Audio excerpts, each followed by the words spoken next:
Right, they're just a couple of tips that we've given you to make sure that your bike runs nicely and safely. If you're ever in doubt though, just bring it down to Brockley Bikes.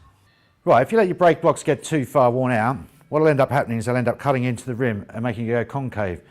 This can become very expensive, but also it's very dangerous, as the tyre could explode and blow the rim apart. If you look just here, you can see that the rim's got a bit concave. That's basically where the brake pads have worn down too far and they've started to cut through the rim. This is very close to exploding.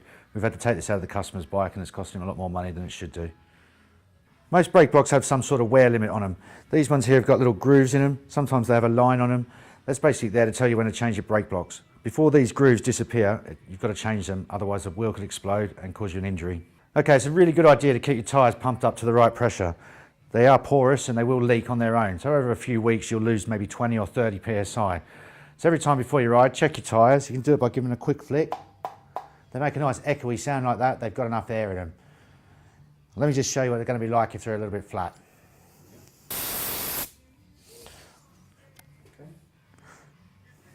Right, when the tyre's a bit too flat, if you just give it a little flick, see it makes a really dead sound? That hasn't got enough air in it, so you really need to pump it up. If you don't pump it up, it ends up wrecking the tyres, wearing your bike out, so it's really important to stay on top of that. Every couple of weeks, pump up your tyres.